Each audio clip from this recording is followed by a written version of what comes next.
Hello, thank you for listening. This is the near death experience of Brian. Open quote. In mid April of 1989, on a Sunday, I was driving back to my home from a trade show at a resort. As I drove, I thought of the beautiful early spring day, the leaves beginning to show on the trees. The weather was beautiful, with temperatures about 75 degrees Fahrenheit or so. I was driving northbound on the highway. On the radio was a great song, although I never have been able to remember what the song was. And I was happy at going home after having to work the trade show that weekend. I had been asked to be a groomsman in a longtime friend's wedding that weekend, but the boss said I couldn't get off. I was disappointed at missing the wedding and not getting to see my friend, but he was never far from my mind during that day. I was thinking as I drove that my friend would be at the reception at about that time and wondered how the service went. I saw a car approaching the highway, a double lane divided highway from the west on a gravel road. I saw the car cross the southbound lanes of traffic and drive through the median, approaching the stop sign that governed the traffic on that little road, to stop before continuing across the northbound lanes of traffic. In looking back, I realized that the car had never stopped at the stop sign before driving across the southbound lanes of traffic, rather than stopping at the stop sign before driving across the northbound lanes of traffic, those in which I was driving at the time. The car continued past the stop sign directly into the path of my car. In looking back at the experience, it seems strange how one's perceptions are altered under that sort of stress.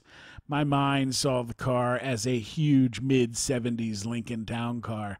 I was driving a much smaller type of car. In examining the reason for this misinterpretation, the car was actually not a huge car, but rather a mid-size, mid-80s, mid-size Oldsmobile. I have only been able to determine that the car was so close, my mind changed it to a big model. I did, however, get the color correct. It was green. Everything slowed to slow motion time. I said or thought an expletive. I still believe that I said it, but considering how little time I had in this area of the experience, I think my mind was working so very fast that I just thought that I said that expletive. I recall that my right hand pulled the gear shift backward. It was an automatic, but like most all American cars, that movement will make the car's transmission shift to a lower gear when the speed becomes appropriate for the car to do so. At the same time, I turned the steering wheel hard left as the green car was traveling from my left to my right. I remember thinking, if I can just hit this car in the rear axle, it will spin the car on the front axle out of my way, and maybe we, the elderly man driving the car and the elderly woman in the passenger seat, who I could clearly see, will live through this thing. My mind processed the image of them in a spinning car on its front axle, then processed the image of them in a car being struck dead center at the passenger door with my car. I remember there was no sound other than wind. I recall thinking, that's really weird. Where's the wind? I thought, okay, there isn't going to be any sound until the cars hit. Then I wondered why my car wasn't turning. I had turned the wheel hard left with my hand, but nothing happened. I reached a point, as the cars neared, where I realized that there was absolutely nothing I could do to affect the outcome of this event. I was just there, and it was going to happen all around me. That was the first time in my life, and the last time in my life, that I had come to that realization. I watched the people in the other car getting closer and closer. At first, a few feet, then inches. The man was looking forward through the windshield. The woman was turned slightly toward him, and I believed talking to him. She held what I thought was a small transistor radio in her near her right ear. I thought, haven't seen a radio like that since about 1971 or so. Then contact was made, and sure enough, I heard the sound of the impact, and the view of the other people was immediately obscured by steam from the radiator of my car bursting. I remember knowing that's what it was. My car began to spin slowly toward the west. I could not see it all because of the steam, and I remember thinking, all I really need is for a tractor trailer to plow into us with this going on. Boy, I'd sure like to see that one coming. Then I reasoned that the wind was out of the west, and since my car was spinning from north to west, that as soon as it had reached a point where it had spun facing southwest, that the steam would probably no longer block my vision.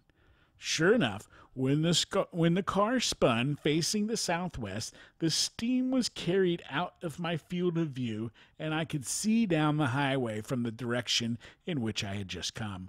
I remember thinking, man, I am lucky there isn't a truck bearing down on us. Then my car stopped. Realizing that my car had stopped moving, I thought, man, I've got to get out of here.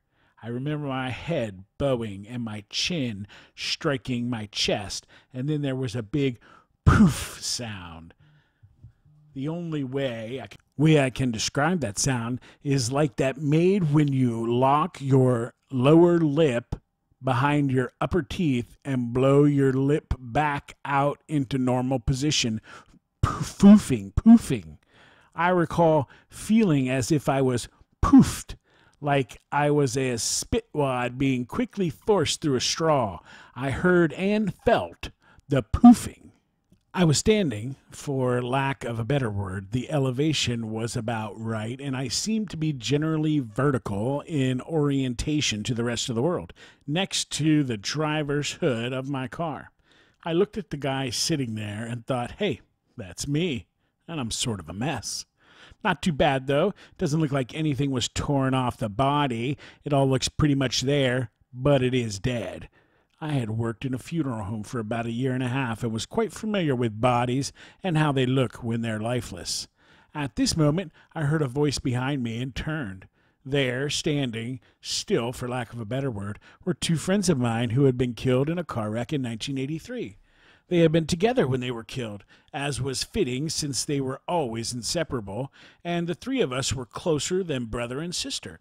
I went to both funerals and swore to myself that I would really like to have those two gals come to collect me if that was how it was done when I died. Well, here they were. The amazing thing, looking back on it, was that I wasn't surprised in the least to see them there. I remember saying, for lack of a better word, but I think I was saying, hey Lisa, hey Susan, in a nonchalant manner as though I had just met them in the student union after a break in classes. I began to tell Lisa about my body. I said, hey Lisa, get a load of this, sort of amused about the situation and sort of nodded toward myself seated in the car. I remember a feeling of total and utter freedom. There really aren't words to describe this feeling, but it was occurring to me that I could do anything I wanted in my current state. I could go anywhere, and no laws of physics dictated what I could do. I realized I could even go to the Eiffel Tower if I wanted. That was my exact thought. However, I don't ever recall wanting to go to the Eiffel Tower or even thinking anything about it prior to this, other than maybe to answer a question on a 5th grade geography class quiz. I began to revel in my current feeling, a feeling of such well-being that even now I miss it. Lisa said, Brian, you must listen closely. Did she say there isn't much time, or was that just information implied through the thought?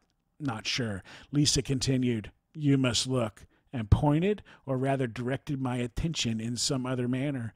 It's hard to describe exactly how talking, moving, standing, etc. is done in this state. And she was pointing to the western horizon.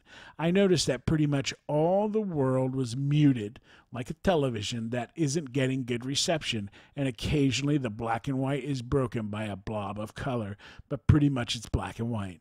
In the sky, however, was my life. It was like seeing it on a movie screen, a widescreen, in color, on a video cassette recorder that's stuck in a fast forward. But rather than seeing it only, I was feeling it, like I was in the life and standing with Lisa and Susan at the same time. The life played literally from my birth to my death. At the end of the life screen event, I was not left with anyone telling me, you sinned, you're a sinner, you did this and this and this and that was bad and against the Ten Commandments. Rather, I was left to form an opinion of the life. Not so much in terms of I was a bad person, good person, but rather that was a good life, as objectively as though I was commenting on a special meal or the completion of a project just completed that pleased me exceptionally. I knew at that particular moment that there had been other lives. When they were completed, I had gone through identical or similar reviews, but was not curious about these other lives since they were done. I had completed them, leaving them of no further consequence. I knew that this life would be of no consequence now that it was done. I realized that I knew everything. There were no questions. All knowledge was instantly present in my thoughts. For example, I knew that everything created in any state was part of a huge concept. This was just some knowledge that I recall. However, I was able to explore that huge concept from the inside and be part of everything while thinking of it at the instant that I first thought of it. Confusing, isn't it? I knew that this was my actual state of being. I was a creature/being, as I now found myself, who had for some time used the lifeless piece of meat inside the car. I did feel somewhat sad for my body, though, not being of any further use. It sort of seemed like a waste, and it had performed well for me, like the feeling you get when you trade in a car. None of this seemed to take long. In our time, a period of about 20 seconds or so. All this occurred to me, was thought of, and happened in that amount of time. Lisa said, or rather communicated, "You must listen." There was an urgency in her words. "You have accomplished enough that you can go with us." She paused. "Or you can stay, but if you stay, we have to know why, and you have to tell us. You must know this. If you stay, it's going to be very, very hard." I said flatly, "I have to stay." Lisa asked why. I stated, "I don't have any children yet." This was important, but it was not emotional. Rather, like a house I was supposed to paint, and did, but it had started to rain, and I was telling someone that I still needed another day to paint around the windows. I was aware that Susan had said nothing during this, only Lisa. I noticed that beyond Susan, there was someone else. I realized that this person was listening intently and that I was not allowed to see him/her.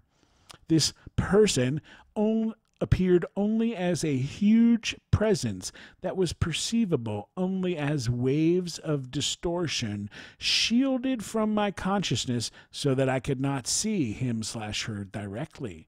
For example of this, look at the movie Predator with Arnold Schwarzenegger and pay attention to how the alien looks when he is cloaked.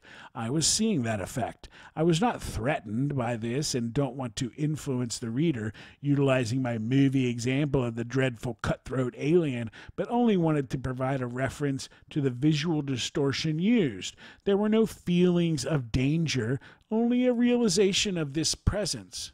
Lisa said, "All right. You have to know that your heart stopped and when you hit the steering wheel, but you will not have permanent injury from this. Your injuries will be a broken sternum, a cut on your finger, and you'll lose a couple of teeth." I said, "Okay," and heard a poof. Everything was black, and I was at first confused. I couldn't figure out where exactly I was. Then I heard a sound, like a far-off boom. There was a silence, and then another boom, and then another closer together.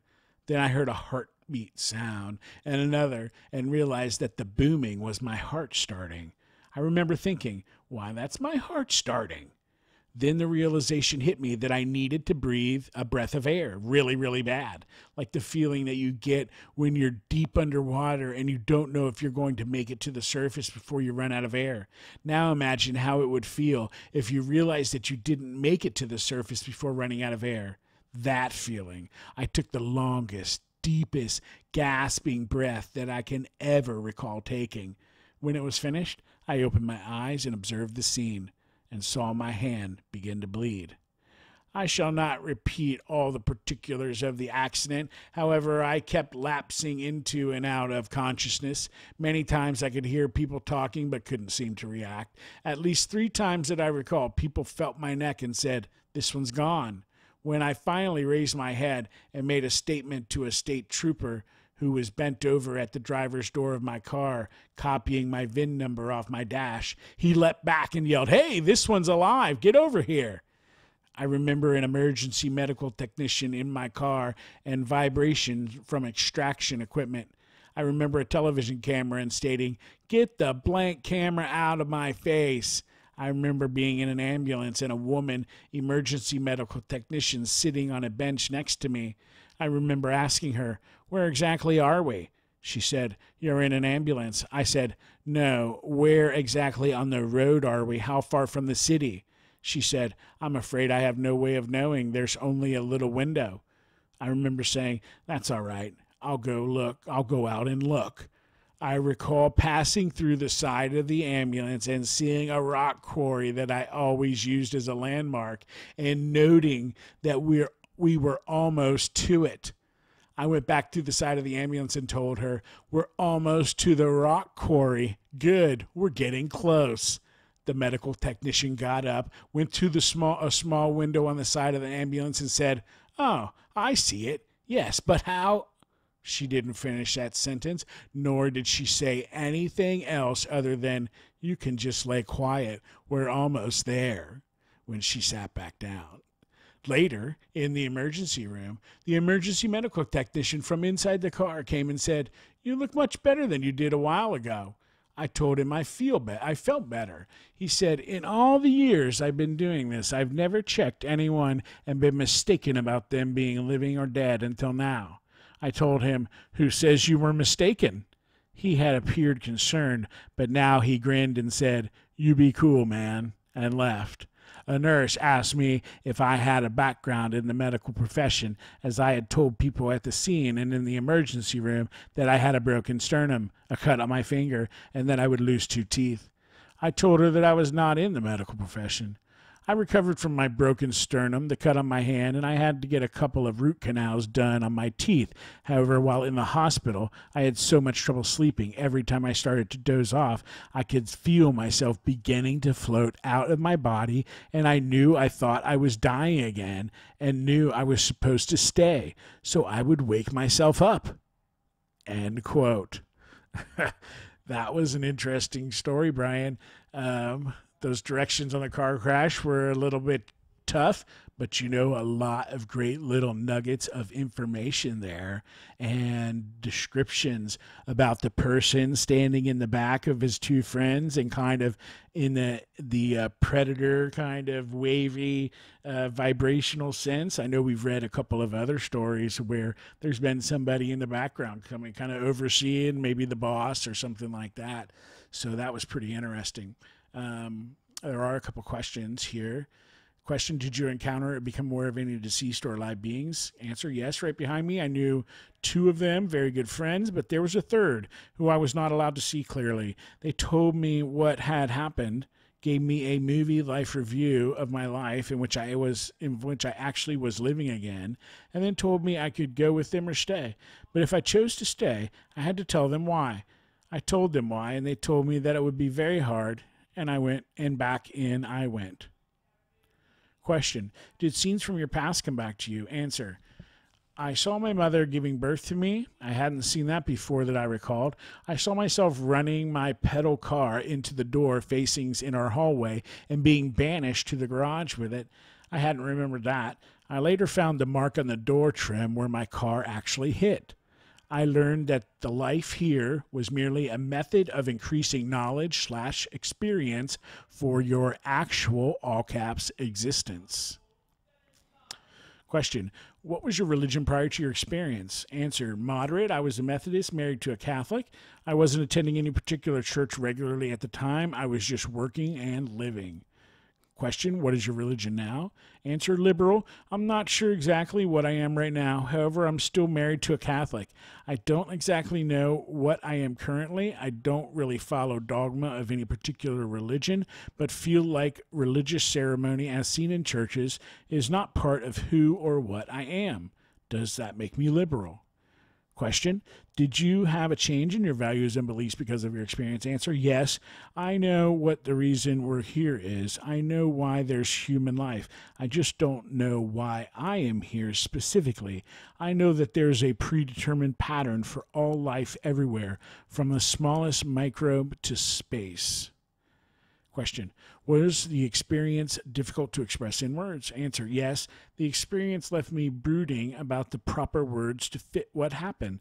There really aren't any that can describe the experience exactly. How does one go about explaining the unexplainable? Question: are there one or several parts of your experience that are especially meaningful or significant to you?